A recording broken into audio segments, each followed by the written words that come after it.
Hello, everybody out there. How y'all doing tonight? I want to thank you for tuning in to an interview with, hosted by yours truly, Eunice White. It is here where I interview talented, independent artists and or entrepreneurs from all walks of life. And joining us tonight is P. Grace Lawson. She is the author of Rise of the RAVENISHA. It's a wonderful fantasy novel that talks about all kinds of stuff. We're going to get into it in a few minutes. And I'm so thankful to have her here to talk about the book. It's a great book. I think you guys are going to enjoy hearing about this book. And I've already said to her so far, a couple times already, that we need a movie. We did a movie after this. So I need all filmmakers or screenwriters, whoever you are, if you want to reach out to her and adapt this book, buy the book, adapt it, turn it into a screenplay, because this needs to be on the film. It needs to be on the screen. So I'm looking forward to that already. Speaking things into existence. But first, I want to thank all of you viewers for tuning in and listeners from around the world, around the globe, for tuning in every Tuesday night to learn about somebody new that you just never heard of before. And they have a gift that can service the world, that can bless the world. So just thank you for taking time out to support them in all that they're doing. All right, so my sponsors tonight are Untapped Talent Records, Untapped Music Radio, and Armstrong International Media, also known as AIM, for the culture, for the collective. As always, thank you so much for your sponsorship. All right, Miss P. Grace Lawson, thank you so much for tuning in and being a part of this tonight. Thank you so much, Eunice, for inviting me. I am truly honored to be here. I'm truly honored to meet you too. No, off the cuff. Well, same here. But yeah, we're gonna have a great time because you really have put together a wonderful piece. You guys are gonna learn more. Rise of the RAVENISHA, P. Grace Lawson. This is a fantastic book. It has everything to do with warrior women, ancient power struggles, and corrupt experiments. Okay, this is a good book. It's a great book. I first would like to, if you guys don't mind, let me just go through her bio. Normally, I don't usually read a bio, but I felt the need to do this. Hold on one second, please. To find some glasses. Gotta find my readers, because I can't see. All right, so P. Grace Lawson, again, is the author of Rise of the RAVENISHA, but there's so much more to her that precedes this book. She is a Talladega, Alabama native. I don't know how come I keep meeting all your Alabama people, but I'm telling you, I'm just so excited to meet you guys. It must be some kind of connection I must have with somebody because I'm telling you, I have met some very fine artists, independent artists from Alabama, and I've interviewed them actually on this show. They're musicians. And I've always said some of the nicest people I've met are from Alabama. I'm serious. I don't know how that's happening, but okay. Well, Miss Lawson, she received her bachelor's degree in anthropology from the University of California at Berkeley. After threatening to write a book for 20 plus years, Pamela finally did so with Rise of the Ravenisha, being her maiden novel. And I'm telling you guys, when y'all read this book, you're going to think she's written many writings prior. This is an excellent book for a first-time novelist, I'm telling you. The second book, Rogue Ravenisha, is well underway. Oh my God, I know this is going to be, I know this is going to be good. I can't wait to read that one. We haven't even got to that part yet. Okay, and there are plans for a third installment, tentatively titled Revenge of the Ravenisha. This is going to be good. Guys, okay, I'm sorry. I keep pushing this because this is an excellent read. This is an excellent book. And when you read the first book, you're definitely going to want the second and the third one. And you're going to be like me. We need to see this in the movies. Somebody has to pick this up. I'm sorry. This is a nice book. Great book. Great read. All right. So Pamela has been a fan of horror since childhood, staying up many a weekend watching creature features and reading books written by authors such as Edgar Allan Poe, Mary Shelley. Pamela's literary interests are far-ranging, from authors such as Stephen King, Anne Rice, P.D. James, Walter Mosley, James Lee Burke, Kathy Reichs, and Louise Penny to James Baldwin and Zora Neale Hurston. So there's a lot of flavor going on. And just based on this, I can see why after reading the book. I can see why. I've read some of the book. I haven't read all of it, but Lord have mercy. I was like, I got to get to the rest of this book. I can kind of see everything sprinkled into this booklet. So I can see the influence is what I'm trying to say. Okay. Yes, I'm telling you. Pamela lives in Northern California with her two felines, Ferg and Nikos. Yes. Is that right? Yes. A horse crazy adult, which I thought that was so sweet. I said she must know a lot about horses because you really talk a lot about that in the book as well. She dabbles in dressage. So if you don't mind, giving us a little bit about that, that would be great. Okay. When you talk about dresses, I could have Googled it, but dressage. Dressage. Thank you. Yes. All right. So the book synopsis. So the story tells the tale of an ancient tribe in Dahomey warrior women who have made a deal with the dark spirit La Panthère Noire. Now, do you want to go on and tell a little bit more about the synopsis, or should I just read what I have here? Read what you have. Okay. All right. So they developed the ability to shapeshift into Black Panthers. They and their queen Idea lived in the mountains among the fawn for centuries until Idea betrayed her closest friends, selling them to the Americas as slaves under false pretenses and ulterior motives.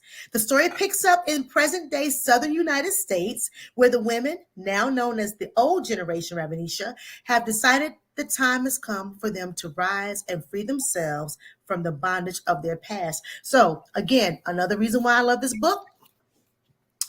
I'm sort of a history buff. I do like Black history, and I do like African history. I do like Latin American history. It's so funny because she captures all of it in this book. That's what got me too.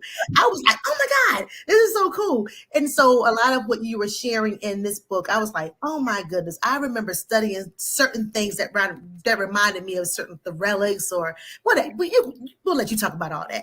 But she's here, guys. This book is absolutely wonderful. And I'm telling you, if you like fantasy fiction, you're going to love this book. If you like movies like, I was a fan of Percy Jackson first. The movies, I love both of them. You'll love something like this. Or maybe Black Panther, you'll love this. All right? So let's let you talk, because I could talk all day about how much I love the book. So we'll let you talk. So tell us, when did you fall in love with writing? Oh, my goodness. What a question. I was not always a writer. I was born in Talladega, in Alabama, and raised there. And I remember staying up with my mother on the weekends. We would watch Creature Feature, and I would be just frightened to death but I would still watch those doggone movies. Okay. And I've been reading ever since I can remember. That was one of the things she encouraged me and my sisters to do before she died at the age of Mhm. 42. In Oh, fact, wow. both of my parents died in the same year, not from the same thing. Hmm. But my mother died first at age 42, and my father was 20 years older, and he died about 9 months later. Oh, wow. And so all of that had a profound impact on me. My Hmm. sisters and I were very fortunate that our father's sister took us all in together. But during those years, I just read. I read. In fact, my aunt would always say, my classmates would always say, you always have your head in a book. So Hmm. writing was not on my radar at all. And so by the time I got to Berkeley, I wanted to be a doctor because when you're born in the South, especially during the time that I was born, you were expected to be either a teacher or a lawyer or a doctor. Or a doctor. Exactly. I would go to Exactly. my aunt just like, oh, I want to be a writer. She would have said, how you going to support yourself? Yep. Yep. So I went to Definitely. Berkeley and there discovered that I did not like the sciences. In fact, I hadn't been prepared. It's not that, people think or they love to say, oh, you only got in because of affirmative action or whatever. Oh, But wow. but they don't realize schools really were separate and not equal. I mean, actually, I had a great English teacher. So I didn't have to do the remedial English. But math and science, that was a different story. I just was not prepared. So, with my little dreams crushed, I had always wanted to be a forensic pathologist because I was Hmm. that weird black girl. We would walk up and down the road every day from our house to our aunt's house. And if there was roadkill, I was the one who was always going up to it to see where it had happened, between then and the next day. Whereas my sisters would try to get as far away from the smell as Right. possible. But I've always been morbid. I don't know what's wrong with me. I mean, at my father's funeral, I asked the funeral director about the embalming process. Wow. Okay. He looked at me for a long time before he said, he tried to explain it in a way, I guess that he thought wouldn't scare me. And unfortunately, he died, but I just wanted to go back home and tell him I did not grow up to be a serial killer. So anyway, I'm going through Berkeley, and I know I'm not going to be a forensic pathologist, but I'm thinking about doing something for forensics in some capacity. And my last semester there, I'm taking this medical anthropology class. And I guess I was just through. I was done. I was tired of going to school. And those teachers got on my nerves because they were so chirpy all the time. And so they gave me this assignment, the class this assignment to write this paper on how we envision AIDS. And that was during the heyday of Yeah. the epidemic, and they were on the verge of finding a cure. Hmm. And so I said, well, I bet everybody is going to write some paper about how, oh, they found the cure and everything is just fine. And no, I'm not going to do that. I'm going to write a story about these mad scientists who kidnap homeless people off the street. And y'all, woke people don't come for me. This is before people were woke. So, yes, I said they're going to kidnap homeless people off of the street because generally it's It cannot people be in missed. society wouldn't miss exactly. Right. Hmm. And so, and then they would inject them with the serum. See that serum thing of theme again, and Yeah. and they would mutate into these monsters. And so, when I got the paper back, I got an A and a long note saying, "Oh my God, you should think about writing a book or turning this into a screenplay." But I Well, didn't do that. thus, So, no. thus. Mm-mm. The years passed. I did various jobs. I did admin, which bored me to death. I would literally call my sister crying about how bored I was. And I later did radiology, X-ray tech, and then ultrasound. And again, I would tell, and I started writing at that as an adult at age Mhm. 35, and I would tell my instructor, I I should write a book about this Black dressage writer who's a detective, because Mm-hmm. I was still kind of invested in that whole um, doing something in criminology in some kind of way. And then I did nothing until I was 55 at my family reunion. We had it in the Poconos that year, and I failed. Don't ask me. I have horrible balance. And I always tell people I shouldn't be on any horse with my bad balance. But I fell, and it was just the worst fall ever. The pain Oh, was wow. awful. So while I was in the hotel room, because I couldn't move literally, I to keep myself to keep my mind busy and try to not think about the pain, I thought, oh, what if there were these warrior women? And what if they shapeshifted into were-panthers and they ate humans? And so I thought about that. I just let my mind flow. And Got you. I thought about that every day. I had a story for him. And I think Black Panther was out around that time. And I thought, well, I don't want them to be like the women in Black Panther. And so when I got back to California, I researched the Amazon warrior women. And Mm-hmm. I thought, well, I don't want them to be exactly like the Amazon warrior women, because these women are going to eat people. Mm-hmm. So Mm-hmm. what I did is I said, well, I'll make them like a sect, an offshoot from the Amazon women. And when I came back to California, I was like a person possessed. We talked about this a little bit earlier, and I Mm-hmm. wrote that story in 3 months. Fantastic writing. When I tell you the imagination is wild, it is. But also on top of it, like you said, you incorporated so much of the history that we know of and the sciences. There were words I couldn't even pronounce. I was like, the what? Like, let me just Google this real quick and see what in the world that means. Because and then again,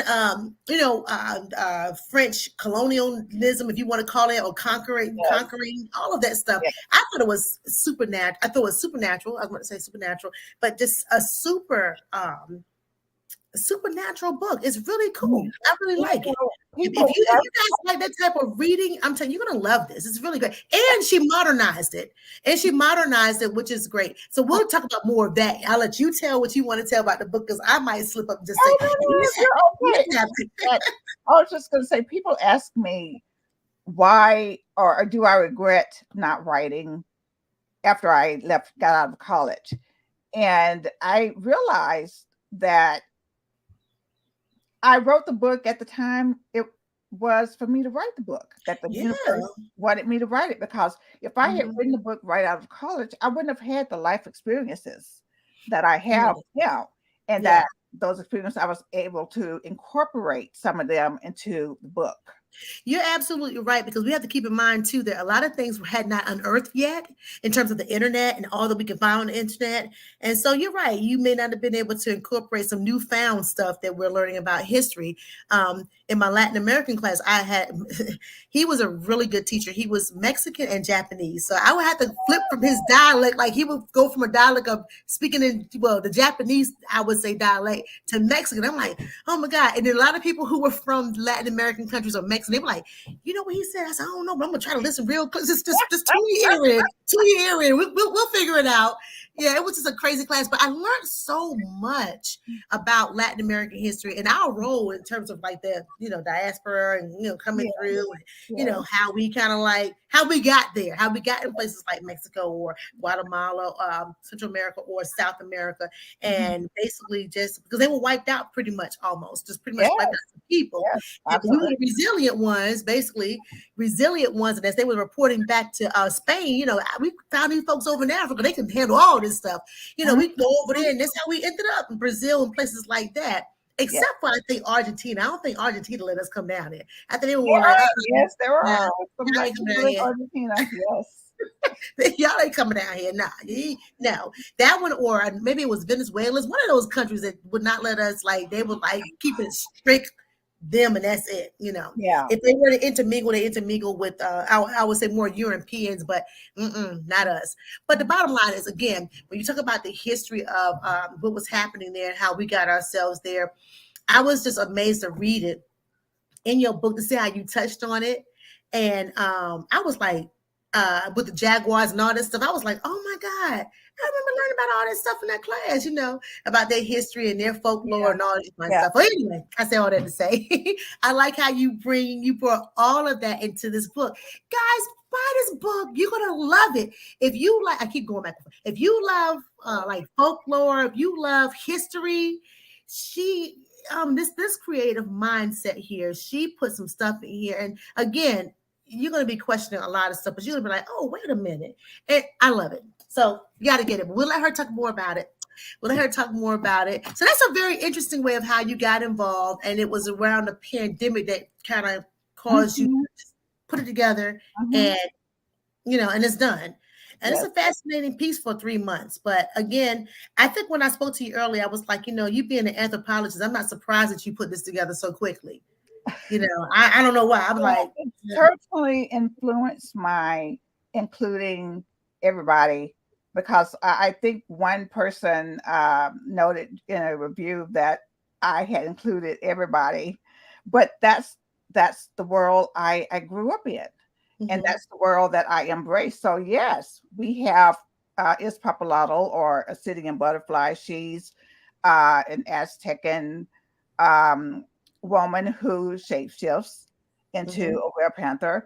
Of course, we have a Native American guy, and I have people from the I'm gonna mess this up, the LGBTQ plus community, because I have people from that community in my life. Got you. So, yeah, I embrace diversity, and so that's why, yes, you do have a whole bunch of people, different people. They probably think, oh, you have all these rainbow people in the book, but that's why they're in the book. They're not placed there just to be placed there. Right. These people have meaning in my life. Yeah. And you know what? There's nothing new under the sun. This is nothing new. People are people today in times of antiquity. I mean, the bottom line is you were able to capture, all of the humanness of everybody. And then, of course, throw this fantasy stuff in there. And I was like, oh my God, this is so cool. I love it. I love it. So if you guys have questions for our author tonight, that's P. Grace Lawson, you guys please put your questions in the chat. Share the lives, guys. We are live on Facebook and we're live on YouTube. Please share the lives and let everybody know that we are on with a fantastic author who made a book, or wrote a book rather. I keep showing it, Rise of the Ravenisha. And the cover art is also beautiful. So did you have anything to do with the cover art, or... Actually, yes. I see this. I see her. I see her in the book. Actually, Xavier Comas, he is a Spaniard, designed that for me. And I was so not expecting that. I gave him my synopsis, and I even had different colors in mine. I think I was going to do like a maroon and black. And that's what he gave me. And I was just like, wow. I love it. Now, so would this be Teddy? Yes, no, nah, maybe not. No, I think that person would be one of the older generations. Ciola? Yeah. Oh, you know why I would agree? Because she has the green eyes instead of like the blue one. Yeah, Teddy has the I do see her locks. I see her locks as well. Yeah. So I love this book. I've got to finish reading this book. I love this book. I love this book. That is such a cool book. But yeah, so whatever you gave him, he captured it. He did a wonderful job, actually. He did. Yes, I've already contacted him. He's going to do the cover for Rogue Ravenisha. Okay. Did you tell him that this is one of the characters you wanted to have on the book, or you just gave him some information, he just kind of came up with whatever? He knew. Yes, he knew that I wanted to have a warrior woman and have something about her that was really feline. Yes. Her appearance. She is beautiful too. I keep looking at the cover art. She's absolutely beautiful. When you guys read the book, when you buy the book and you read it, you're going to see why I'm just like, oh my God about it. Because again, the book is so descriptive. We can talk about that too. You're very descriptive. You knew how to, for this be your first novel, you literally activated all of my senses, and one of my senses of smell is gone. The sense of smell is almost gone, but you were able to help capture and activate all of my senses as I'm reading the book, which I think is super wonderful. I'm happy you said that because I felt that the editors just took all my little stuff out. Oh, really? This is what happens when you live in this world today, and you're my age, because I grew up writing people who were really descriptive, but people's short attention span these days, they don't want to read all of that. And so as a result, the editor just would slash, just, oh my gosh, just whole paragraphs, chapters. Okay. And so you have to learn to be able to describe something, but just in few words to hold. Yeah, I'm too wordy. I'm wordy, period. So I can see somebody saying, yeah, cut that out. You know, this is too long. Cut. Yes, they will say it's too much exposition. Yeah. All right, guys. Well, we are here with P. Grace Lawson. We're talking about her book, Rise of the Ravenisha. Guys, I would encourage you guys, if you love fantasy fiction, you're going to love this book. Please consider ordering the book. It will make a great gift. Oh my gosh. Yes.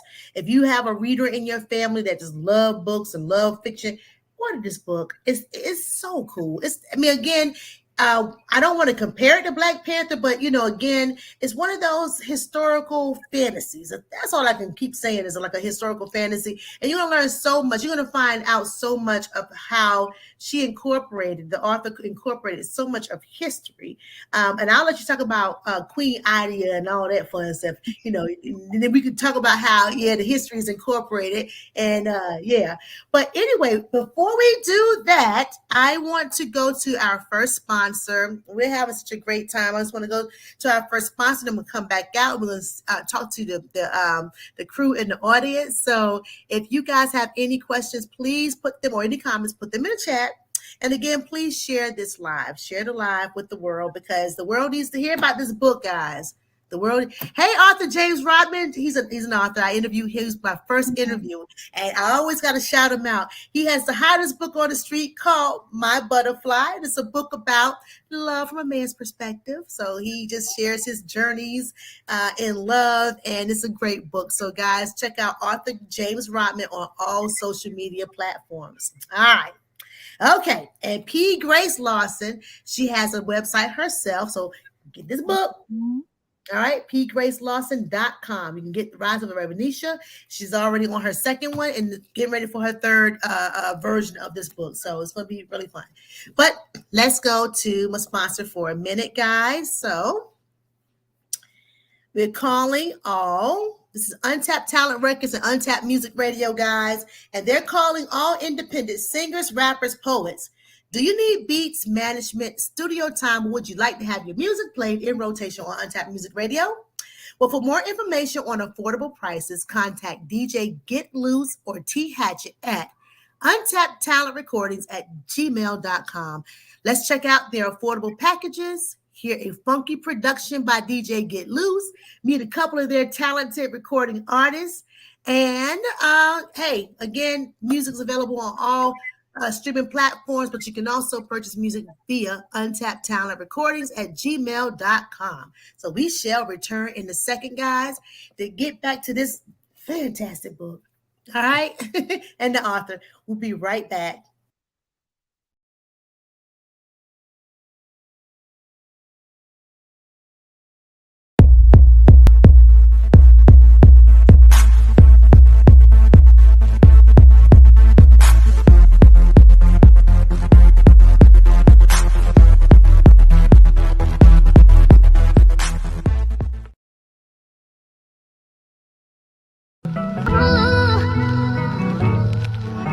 Yeah.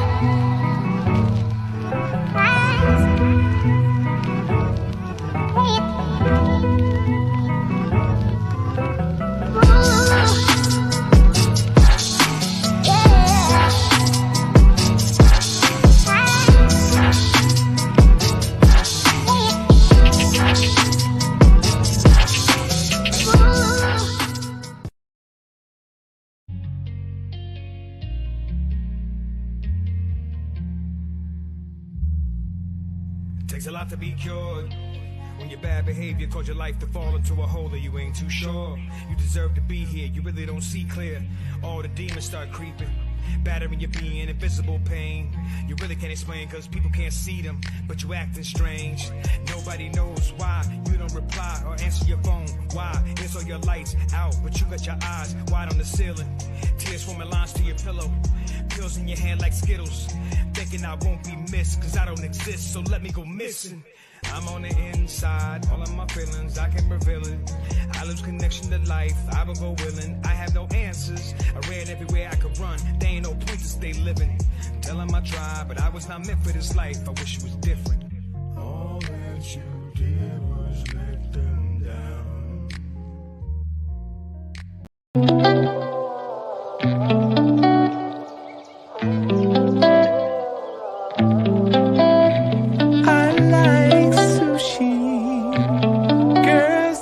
Bougie, I like you for me.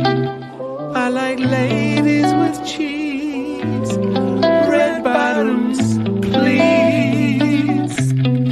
Diamonds or platinum, black, Asian or Latin. From Philly to Manhattan, I'm a East Coast dude, kinda mannish, kinda rude. I like 'em bougie, bougie, picky and choosy, choosy. I don't do floozies, try to use me, only baked up. Hi. And we are back. So again, for more information on affordable packages, please contact DJ Get Loose or T Hatchet at untappedtalentrecordings@gmail.com. An interview with can be heard on untappedmusicradio.airtime.pro every Wednesday at 3:30 p.m. Eastern Standard Time. I want to thank Untapped Talent Records and Untapped Music Radio for sponsoring an interview with, hosted by yours truly and presented by Armstrong International Media, also known as AIM, for the culture for the collective. All right, so we are back, and we're going to go over to our wonderful viewers, and for tomorrow, listeners, please let us know what questions or comments you have for our author tonight, P. Grace Lawson. All right, so go through this comments really quickly. Let's see here. Hey, Warren, how are you? Warren says, hello, Queens. Thank you for tuning in. Thank you, Poetess April J. Armstrong. Good evening, Eunice and Pamela. All right. Hello, Queens. Thank you, T. Hatchet. Frank Hatchet, DJ Get Loose. Hey, family. Sophia Peterson says, hello. Keep up the good work. Thank you so much, Warren. All right. Good evening and blessings, Queens. DJ Bilal. Hello, everyone. Thank you for tuning in, and thank you to my son, Daryl. Thank you for tuning in. All right. So again, we are back here with P. Grace Lawson. She is the author of Rise of the Ravenisha. And we're going to talk about the name. Let's talk about the title, because did I say it right? Ravenisha or Ravenisha? Ravenisha. Okay. So, and we talked about the name of the town. So there's some meaning behind that whole name. So you can go ahead and talk about that really quickly. Yes. So I finished my book, and I was racking my head for a name. My niece used to love watching That's So Raven. Okay. Wow. Of That's So Raven there is. So one day she said to me and to her mother that if she had a daughter, she was going to name her Ravenisha. And of course she said, oh, no, you are not. And that was the end of that conversation. And I did not think about the name at all after that. And it's like forward to 10 years or more. And I'm thinking of a name for the women. And Ravenisha comes into my head. Okay. And then to keep with the theme, I decided on Ravenswood as this fictional town in Alabama. Yeah. And I don't know, it just flowed. And that's what I tell people, that I really believe that I have found what I have been put in this world to do, because I didn't struggle writing it. Now, granted, the first draft was a hot mess, but I learned.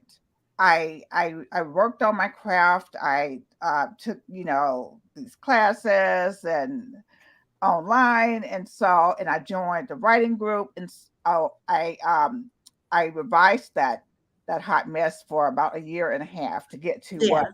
we have now. But that was the genesis for the name. And of course, my niece now, she's like, I better get something, some credit or something, some money for giving you the name. Well, poor little Raven. I'm laughing because I used to watch That's So Raven too with my kids, and so I think she would be honored if she finds out this book has that her name gave some life to this. You know, the title of the book or the name of the town, all that fun stuff. I think Raven Simone, right? I think she would be Yes, super honored. Raven That's Simone. awesome. She Yeah. needs to read this book. That's great, Raven. If you're out there, honey, you need to get this book, honey. You need to get goes inspired by your name. So we talked about this. Well, first of all, I know we can talk about a bunch of themes that's happening in this book. Mm-hmm. And even though I haven't gotten all the way to the end, just to not give away too much, one of the themes, if you don't mind us talking about, is the fact that you capture the whole issue of experimentations on humans. You want to talk a little bit about that and why you chose to develop that in the story? Yes.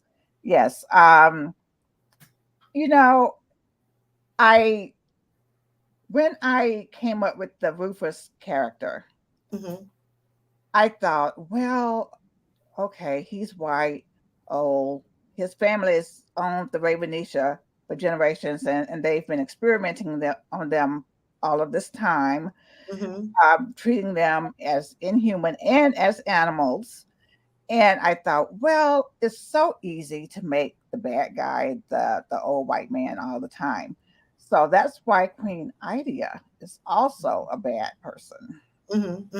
She has never felt, the whip on her back or the degradation by her sister friends in America. And she's lived this life of luxury all along. She's, highly educated as well. And here she is doing her own experiments.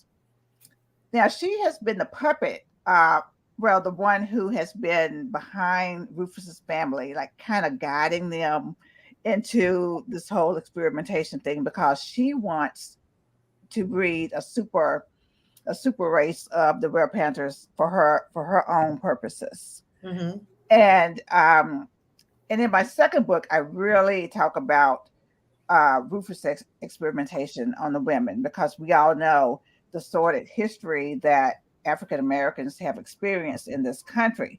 And I actually go into more detail in Rogue Ravenisha, mentioning several of the experiments that have been done to us.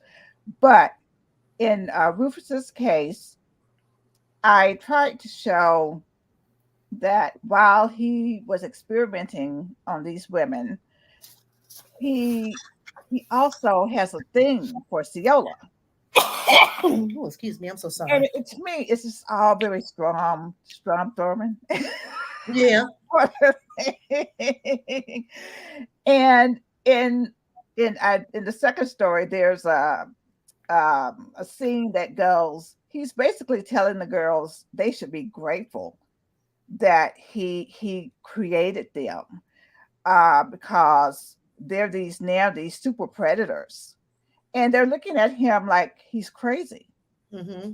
And they learn that he's introduced some foreign DNA into them. And Teddy in this book has mental issues. She's mentally unstable, and it's probably because of the experimentation that this man has done. I mean, when you change somebody's genes, excuse me, and introduce something to their genes, you are affecting their body on a molecular level. But he doesn't care. He doesn't care about any of that, because all he wants to do is he wants to profit for himself. Yeah, and I did pick that up about him, and historically how that's been the case You know, especially in the history of the Black American or African American, however you want to identify yourself. And we're not the only race that experiments have been done on. We know, could count other races as well. But you think about the folks down there. Was it Tennessee? The Tuskegee is yes, that's right. not Tennessee. Tuskegee was in Alabama, right? Yes, I'm sorry. yes, it is. And growing up and Yeah. being taken to the campus as a child, how could I not? Right. Right. Incorporate that history. Exactly. So I was super amazed to see that, being captured in this book. I know it's like we say, it's a fantasy fiction, but I mean, and it's been going on, and not just here. I like how you did try to show, if I'm not mistaken, I want to put words in your mouth, that this may have been going on over in Africa too, prior to us even being transported over here, with Queen Idea doing her thing over there. But I don't know. It's just an interesting way to just sit back and want to at least try to research history and see, how we've evolved. And even today, I mean, we can dispute this left and right, debate it left and right, but I think a lot of it is still happening today. I think. Oh yes. I mean, I could say again. I mean, it's mentioned in the second book, but I didn't want to be heavy-handed about it, so I did read the history of slavery and the degradations the women had to endure, but I didn't want to just beat people over the head with it. So hopefully they will agree. Yeah. Because I know, you get tired of always hearing about slavery and people do. Never forget. Yeah, people do. People say, "Oh, I'm so sick of slave stories, this, that, and the third." But I'm just like, you might want to learn as much as you can, so we don't have to repeat it. I mean, exactly, and that's why it's not a slave story. Right. It's a story.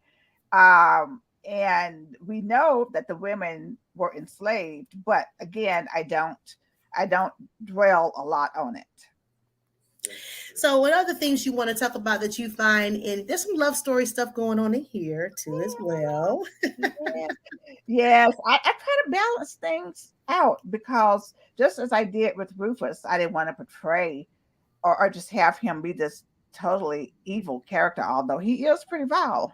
Yeah. I didn't want to portray men in a completely negative light either. So while we have the women estranged from their husbands, we also have the Asoro, the male warriors who have been chosen to kind of watch over them over the centuries, because I thought, well, you know how cats love, they have to take a little cat nap, especially after they eat.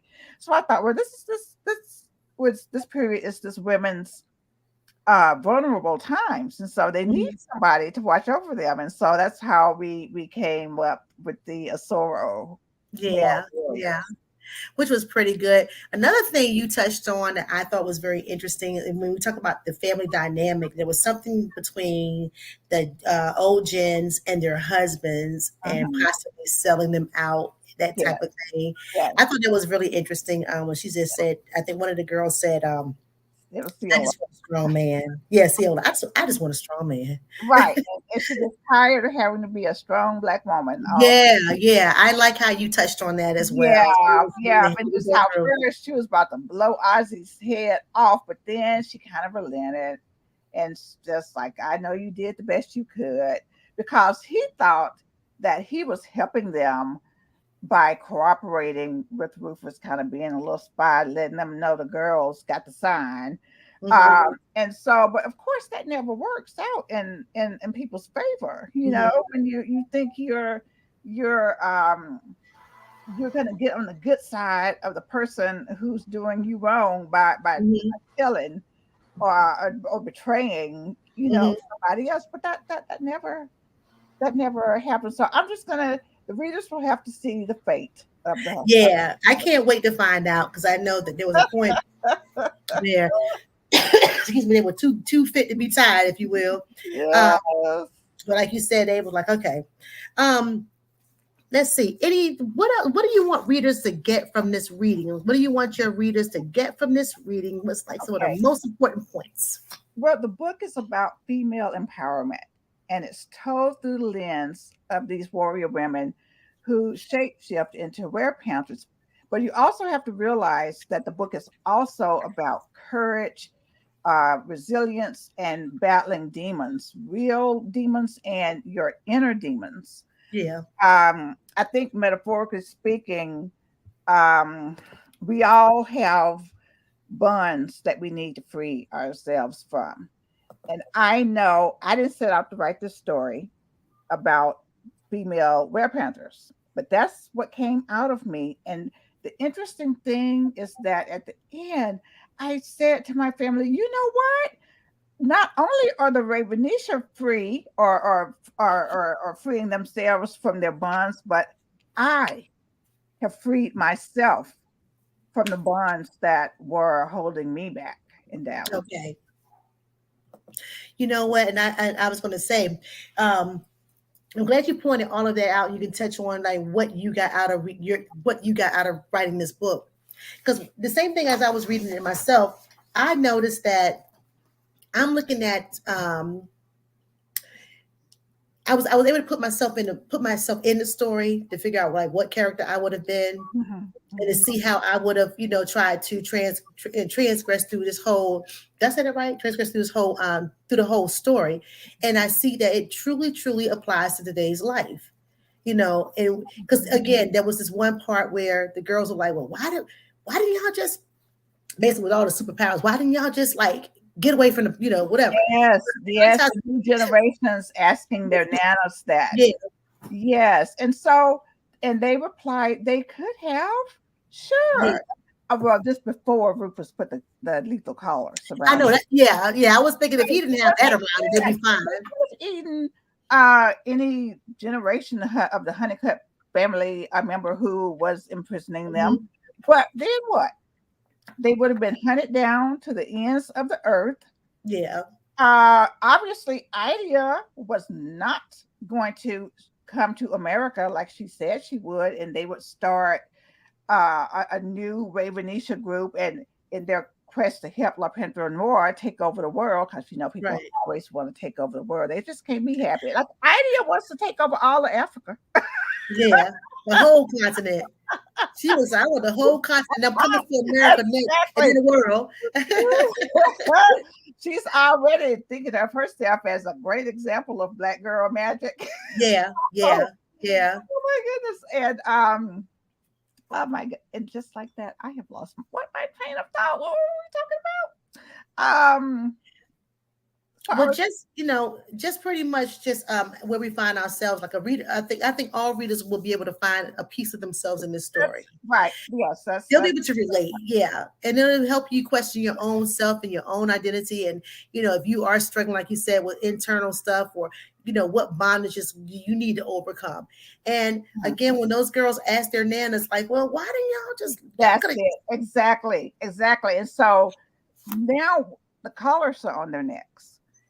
And Rufus has their daughters, and their daughters are the new generation's mothers.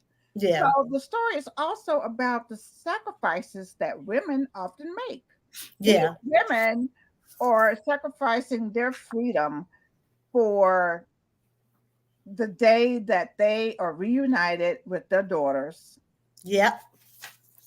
And they also... what's driving them is the revenge that Idea is going to get a beat down. She's treated them, because they were BFFs in Africa. Yeah. Why did Idea treat them like that? Yeah. And what got me also too is that they were steadfast on about the prophecy that Idea told them about, and that was one of the reasons why they were like, "Well, they're following the prophecy more than Idea is." Right. And the book also touches on things that I think Black women today have to face. And it's portrayed in Teddy. like when she goes to the gun range, people are looking at her because it's like, oh, a black woman shooting guns and is good at it. Yeah. Or how she's moaning how no black man like her. Yeah. Yeah. And it's like, why? I mean, she sounds beautiful to me, but yet she has nobody. And Ciolla's giving her advice to smile more. Yeah. Nicer to me. And so there's a lot. I admit there's a lot. There's a lot. Even to the point where I think there was one point where they were learning who their father is or was or whatever, because back then during the time of slavery. Oh my gosh, that's from my history too. Yes, two girls, the two sisters, Teddy and Freddie. So Rufus is their father, but he's also their mother's father. That's weird. And the president, I made her a woman, of course. She's like, girls, that's the history of the United States, and that's my history. My great grandmother's father was also her mother's father. Wow. That's deep, but that's what happened. That's why I was saying, I love how you were able to, pull a lot of that stuff into this story. Guys, again, if you like this type of reading, it is so cool. You're gonna love this book. Powerful warrior women doing their thing. She has a trilogy going on right now, so you guys can definitely capture this on Amazon, in print or on Kindle. You can order from her website, also pgracelawson.com, and get an autographed copy. So please, this is a great read. You see how big it is. It's nice. It is really cool. All right, so we're going to go to our second sponsor real quick. I'm telling this is a fascinating book. I absolutely love it. I love it. And I was trying to get through the whole book, and God, I got like halfway. I think I'm like halfway. So I'm ready to finish the rest of it. But yeah, this is a great writing. All right, guys. So P. Grace Lawson is here to talk about her book, Rise of the Ravenisha. Did I say it right? Ravenisha? Ravenisha. Think about that. Raven. That's so Raven. Rise of the Ravenisha, guys. P. Grace Lawson is here, and she has written a fantastic book. And we're going to talk a little bit more about it, but we're going to go to my second sponsor. So hold on one second for me, please. All right, so the second sponsor of this show tonight is Armstrong International Media. So they're calling all independent singers, rappers, and poets. You want to have your videos played in rotation on Armstrong International Media TV/internet streaming platforms? Well, for more information on affordable prices and packages, along with social media and marketing services, contact April J. Armstrong at aimincorporated21@gmail.com. Again, that's aimincorporated21@gmail.com. Not only is April the CEO and curator of AIM, she is also the first spoken word artist on Untapped Talent Records. Her new song, To a Friend, can be purchased at Untapped Talent Recordings at gmail.com and also on all streaming platforms. So let's check out April and hear her new spoken word song, To a Friend. And you're going to learn about all the other shows that's going to be airing on Armstrong International Media, also known as AIM, for the culture, for the collective. All right, hold on one second. We'll be right back.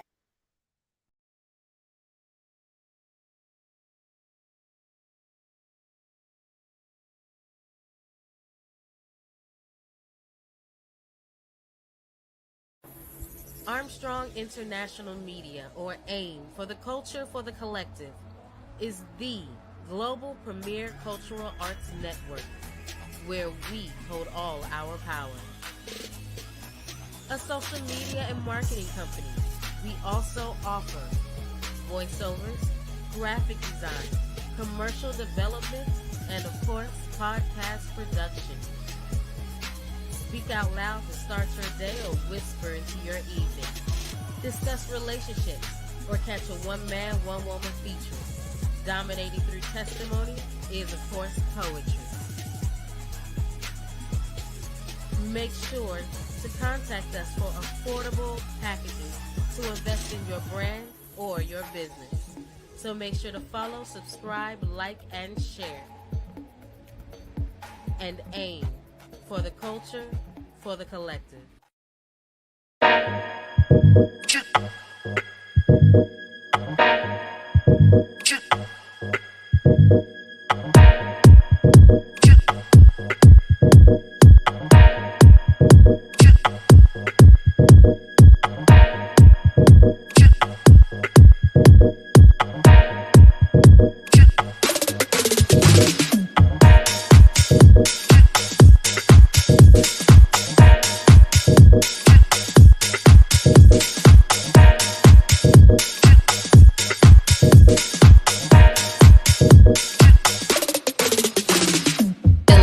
rejected, my mom molested from the mental anguish of being with you. Wanting to be rid of the pain I'm going through. Holding my pillow tight, damn, something just ain't right. If you can't feel me sobbing next to you in bed, is it all in my head? Have I created a non-existent problem between you and I? The guy who stepped from my dreams, I mean.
AIM presents the perfect duo, Frank and Terry Hatchett, bringing to the network The Hatchet Chronicles, Mondays at 8 p.m. live on Facebook and YouTube. Join the discussion on AIM, for the culture, for the collective.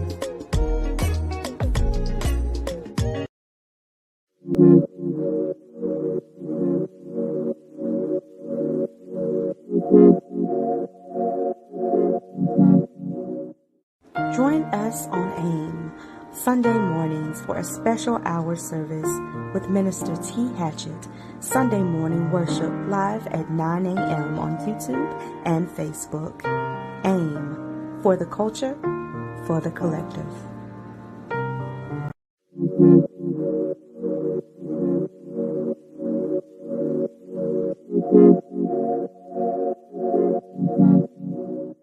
AIM is proud to partner with Still Breathing Movement, Inc., founded by Tanea Smith, a.k.a. Queen T, featuring her shows, Her Victory Has a Voice, Let the King Speak,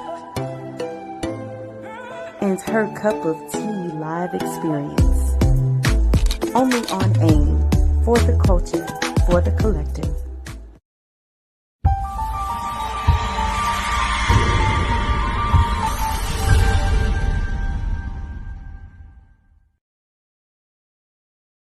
AIM welcomes Chocolate Smoothie Valerie, host of Sister Talk After Dark, live Wednesdays at 7:30 p.m. Make sure to hop on the conversation on AIM, for the culture, for the collective.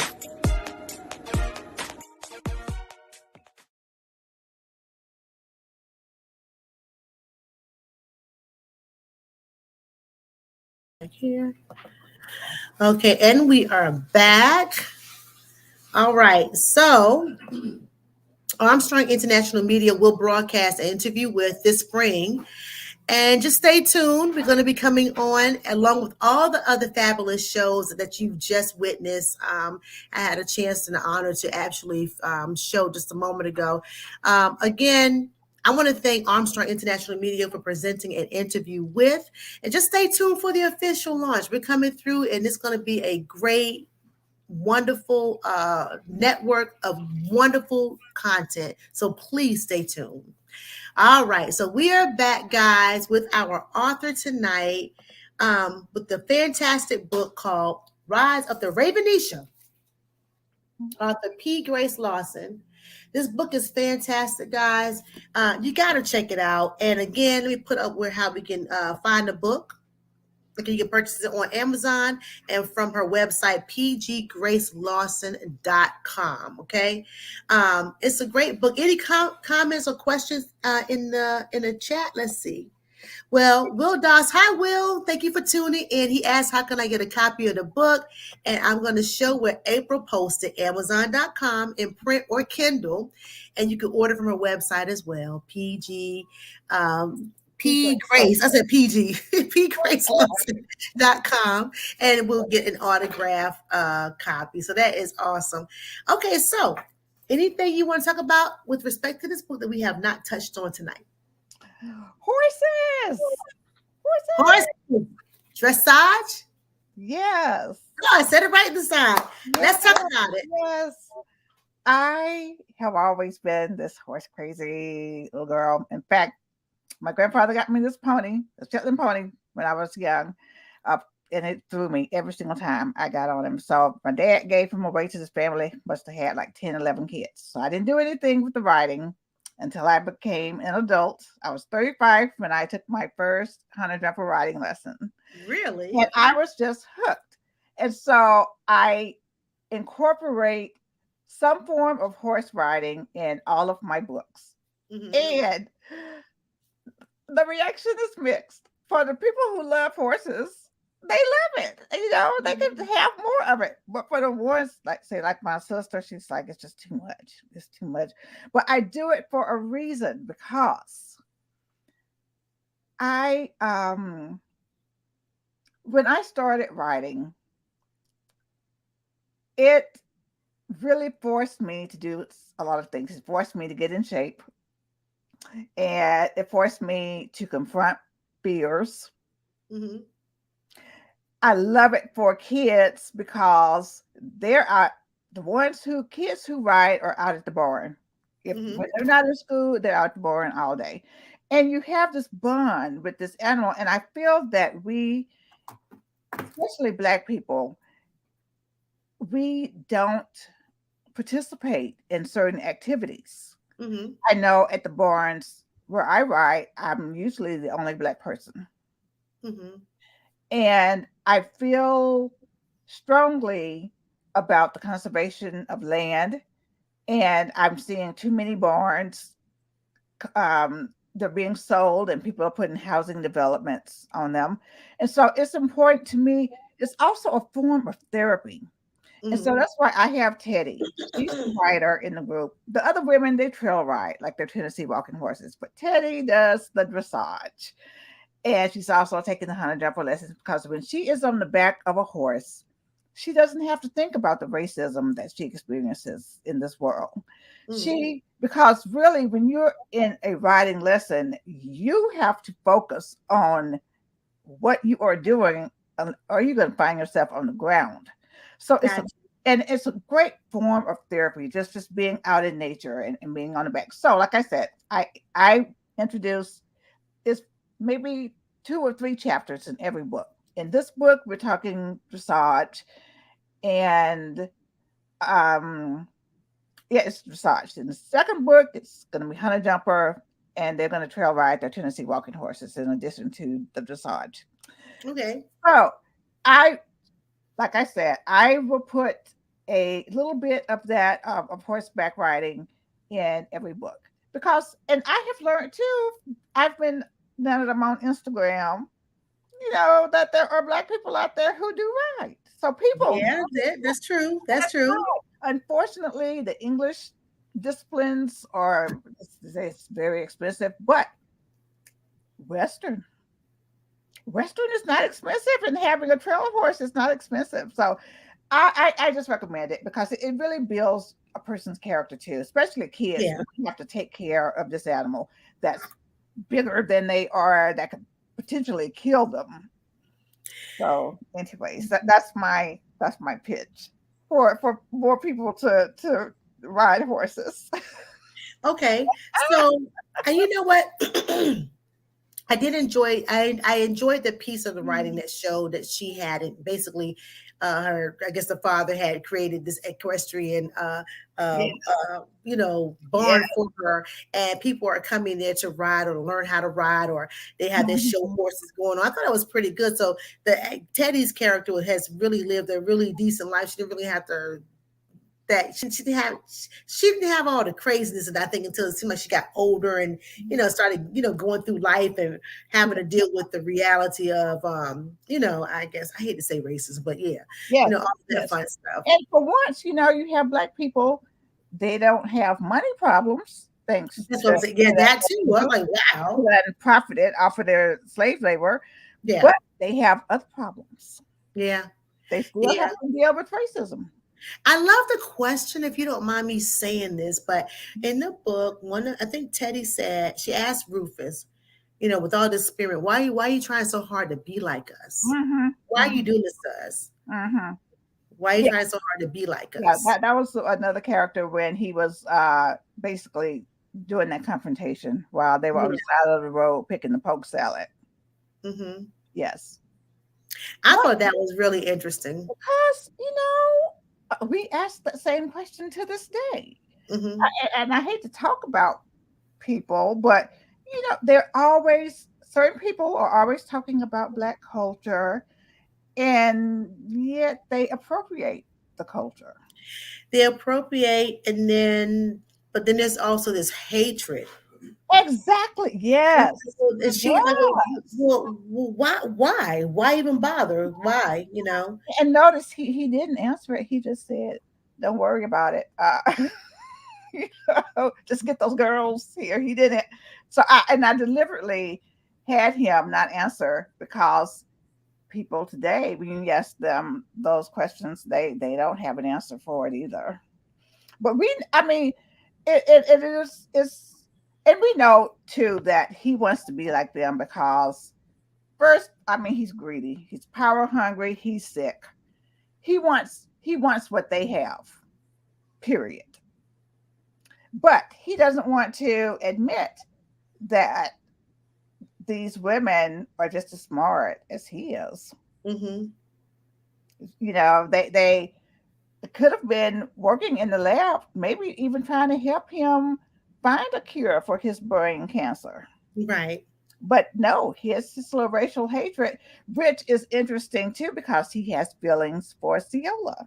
Mm-hmm. Yeah. Yeah. So again, just think Strom Thurmond. I know. and others like him. Oh my gosh. It's a fantastic read. And if you are a history buff, let me just make sure y'all understand, this is going to be a really great read. If you are a history buff, if you love African American history, African history, if you love Latin American history, if you just love world history, you're going to love this book, because the author has done a wonderful job at tying in that history into this fantasy novel. It's a fantasy novel, but I promise you're going to be able to see a lot of what we have gone through historically. And then you'll be able to possibly, ponder, a lot of stuff in terms of like where you fit in the book. Because I'm telling you, I was like, you know what? That's a good question. And it made me want to question myself, or question why, I view certain things a certain way, or if not that, why, okay, so I would say this, but I hope it doesn't offend anybody. But remember, Kanye West had made this controversial statement. You know where I'm going? Where he was more like, it was a choice. Slavery was a choice. And I kind of thought I saw some of that in here, where the lady was like, we did this for a reason. And that's why, when the lady was like, why didn't y'all just like use superpowers for this and that? I remember asking the same question, not what he stated, but I was thinking about a lot of folklore for the different tribes from Africa. And I said, couldn't they have what? With the folklore, the I don't want to say like voodoo and all that stuff, but all that stuff that we supposedly practice. Yeah. Why didn't we utilize those I want to say gifts. I'll say gifts to be able to overcome that particular thing. I know that we were going through a lot in terms of, I don't know. I'm sorry. I said, I know, I don't know, because I wasn't there, but I'm saying that I understand that, partly how we got here was because of the idea. She reminds me of those tribes that kind of help sell us the slavery. Exactly. And once they got here, the white people suppressed the religion. Mm-hmm.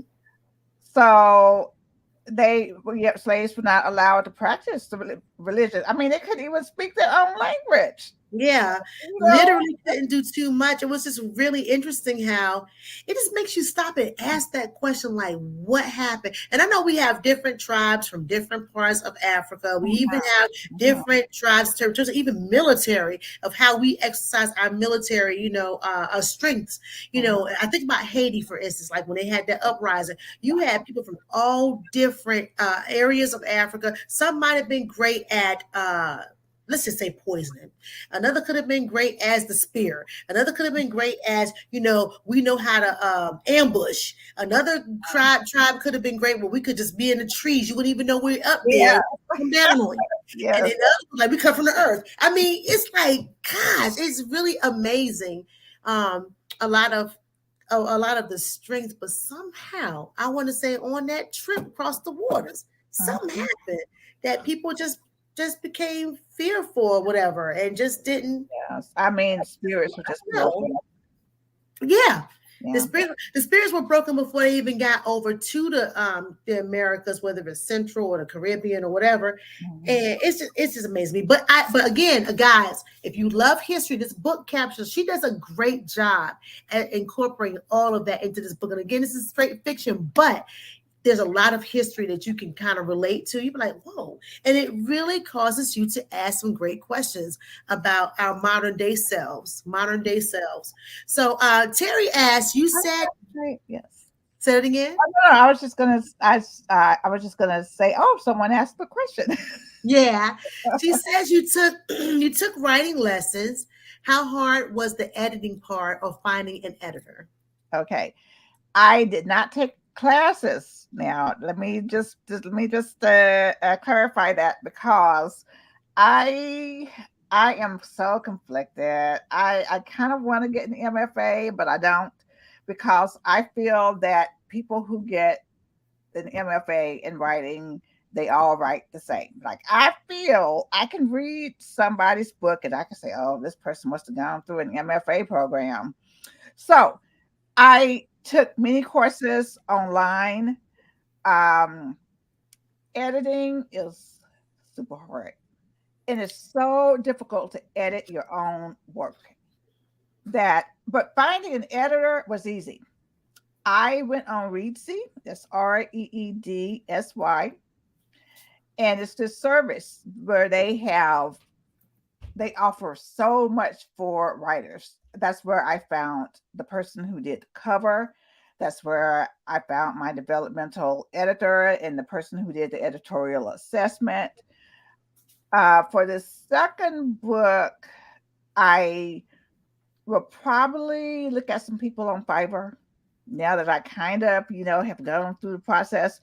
But I will say you can self-edit your work, but it is difficult. And the best thing to do is if you're going to go the self-editing route, you want to leave the work alone. Like, just put it aside. People recommend for even up to 6 months. And then try to look at it with fresh eyes. I personally have a hard time. I can't self-edit. So I have beta readers. I have my people on Fiverr now. And even before I release RAVENISHA, I will probably get it developmentally edited by a professional. Yeah, I agree with that. I took a short story writing class, and my first time, I just took the class. I'd say, well, I've never written a short story. I've never written anything like fiction or anything like that. But I did find the class very helpful, and we had peer reviews. So we had to share our works with the other classmates, and some of these classmates I met, mind you, I'm a newbie. I never had written anything. But I wrote a story, and I'm amongst people I would consider vets. So I'm sitting here like, oh my God, they're gonna chew my paper up. They're gonna chew my story. They did that. Okay. Oh my God, they're gonna chew it up. I was impressed, though. I was surprised that for the most part, besides my tenses, they were like, "Oh my God, this is a clever story. Oh my God, it's great. I love where you went." I was like, "Are y'all serious? This is a joke?" And I was so impressed that they thought my writing was that great. And it was a fiction piece, right? Yes. And and again, I had just seen this movie. I had saw what was it called? The Benjamin Button movie. So I was inspired because F. Scott Fitzgerald wrote the original piece, and then of course they made it into a movie. And I was like, "Oh man, it's a short story turned into a movie. I want to try it." And I just wrote something and went in my classroom, and they was like, "You really need to develop this idea." I'm like, "Wow, are y'all serious?" So, and I mean, this is coming from people who just wrote, just write. And I'm just like, that is so awesome. So I felt so good. But with respect to editing, yes, you need to find somebody outside your own self to edit your piece and get other perspectives. And if you can afford a professional person, I would say definitely go for that, because it's really great to have somebody who, knows how to format a story, rephrase a particular, like you say, they took a couple of your paragraphs and just stripped it apart. Don't do it either, because don't get family, because they're not going to want to hurt your feelings. Oh wow! And you're right. They're just not going to be truthful. They're going to think it's great. Yeah. But, well, I guess you're right. You're right. You really do need somebody who's impartial. And I really liked when you said they tore your paper up, because I'm in a writing group and we can't really be mean. I mean, not be mean, but really be, we can't really tear up somebody's paper. But you need somebody who will do that, because they're probably going to be like the reader. They are the reader. Yeah. But when you have your family and friends, they don't want to hurt your feelings. Well, again, I was probably one of a few newbies. I took the class because I was like, I'll take it. I've never written anything fiction. So, well, I wouldn't say that. I've never written some when I was a kid, but to get in this class on a college level, and I'm amongst people their writings were over the roof. I was like, oh my God, why am I in this class again? And when they got my paper, they got me on the tenses and some of the grammar and blah, blah, blah. But it was like, the idea, I like that. That is good. Yeah. In their eyes, I was like, it was just all into like my whole whatever, and I don't know. I just thought it was cool. You need to develop this, I said, okay, I'll try to. That's what I did. I put it down. Yes, it's good to have people who will encourage you too. Yeah. It was really great. It was a great piece. Well, I am so glad that you are here. I know we've gone over just a little bit. It happens. I don't even care anymore. I'm just like, I'll leave the hour-long show to the editors, by the way. But in terms of having just great conversation on good content, that's what I'm about. And I want people to know so much about who's up here on the show and everything they have. And if you can navigate my allergies, you are good. Because once again, I'm just hacking, like, I don't know what's going on. I have to work on those allergies. But yeah, guys, Rise of the Ravenisha. It is available now. You can purchase it on Amazon and from our website, pgracelawson.com.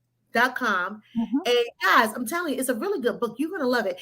And again, if you know someone who just loves to read, this will be a wonderful gift. It is really great. Oh, and by the way, there's a lot of gore in there too. So if you like gore, I was going to say, yes, it's a little gore. You like a lot of gore. It's not pretty. It's a lot of gore in there. We didn't even talk about that part yet, but yeah.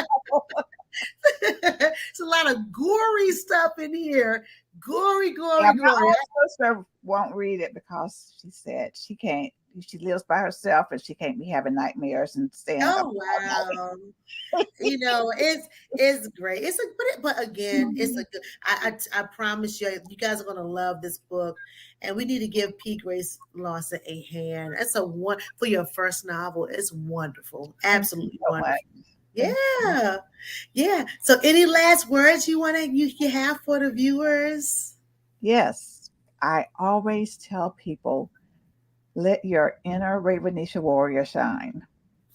And don't let anybody tell you what you can or cannot do, and hold yourself like you are this fierce, kick-ass warrior. I was going to say woman warrior, but this is for men as well.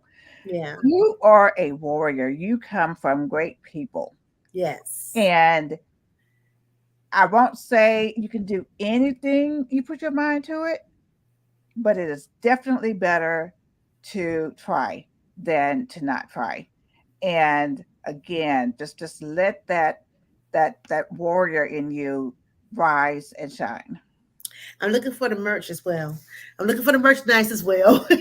When you see your inner Ravenisha, I'm looking for your merchandise as well. I know. There we go. Let me get this. Let me move the banner. Hold on. I saw a little something there. Hold on. There we go. Oh, nice. Yes. Okay. It's available for sale as well. Yes, and cups. Okay. I have cups that are the green and the black. My colors here. Okay, on your website we can get those items right. Yes, guys, pick up your book and the merchandise on her website, pgracelawson.com. You've got to get the book, and I'm telling you, they make great gifts. So if you have people that you know who love to read or love fantasy fiction, please, this book is gonna be great. I'm telling you. And I can't wait for I can't wait for the second and third. So it's like get a whole trilogy going on. It's gonna be really nice. And I really hope somebody decides to develop this into a screenplay. And if you can't find anybody, I'll do it. I'd be happy to develop this into a screenplay. Let's have some fun with it. That's a great story. I absolutely love it. Oh, thank you so much. So, guys, we want to say thank you to everybody for tuning in, and most importantly, our guest, P. Grace Lawson. She graced us with a wonderful piece of work. Again, an interview with. We're here to shine the spotlight on independent artists, whether if you are an author, filmmaker, musician, it doesn't matter. That's what this platform is for, and it's to allow you guys to tell your story about what you have to offer the world. Because again, we all have some wonderful gifts, and the gifts are meant to bless others. So I'm so grateful to have her on the show tonight to talk about her book. This is a wonderful novel. You guys have got to check it out. So I also want to thank again, P. Grace Lawson for coming on board, but I want to thank also you guys for tuning in. Thank you so much for taking the time to tune in tonight and check out this wonderful creative. And again, I'm here next week, of course. An interview with is here next week, next Tuesday. I'll be speaking with another creative. So definitely tune back in. And again, our sponsor. So P. Grace Lawson, I look forward to watching your growth as a novelist. Thank you.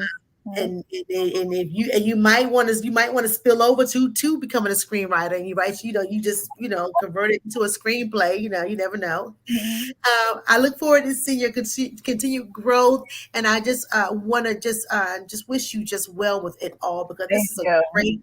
This is a great story. So much. Wonderful story, a wonderful story. So I want to encourage everybody to also please support this author. And stay tuned, because I'm hoping when your next piece is done, you come back so we can, piggyback from this. Mm-hmm. And then come back, and we'll piggyback off the second one and just keep it moving, okay? So you guys can definitely, support P. Grace Lawson on her work. I want to thank everyone again for tuning in tonight. I've already said that, but I so thank you guys for tuning in, and I hope you've enjoyed this interview. Please tell everybody about this author. Tell everyone about this interview by just sharing it on all your social media. You can share my YouTube page as well as the Facebook, and all your social media platforms. It'd be wonderful. A special thanks to my sponsors, Untapped Talent Records, Untapped Music Radio, and Armstrong International Media, also known as AIM, for the culture for the collective. Come back next Tuesday at 8 p.m. to learn about another creative. Can't wait.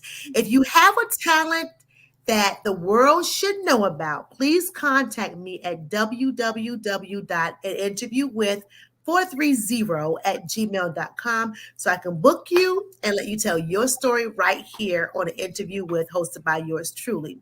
All right. And I want to leave a quote. I love to leave this quote because one of my girlfriends who got me into this years ago, she gave me this quote, and I asked her, I said, well, who's the author of the quote? And she didn't know, but I just leave it to her. Her name was Desiree Lofton. She's gone from this realm, but she's a wonderful, she was a wonderful inspiration to me. And she says that positive elements activate creative energy. When you put them all together, you will have peace. All right. So I wish everyone peace. I wish you all peace until next time. And again, thank you, P. Grace Lawson. Thank you. See you soon. Can't wait to see you soon. We're gonna have you come back because we got to keep this thing going. I can't wait to finish it. Thank you. Thank you. Thank you so much. You guys take care. Take wonderful care, and we'll be back here next week to learn about another creative. All right. Y'all take care and be peaceful this week. Have fun and be safe. All right. Thank you. Bye. Bye.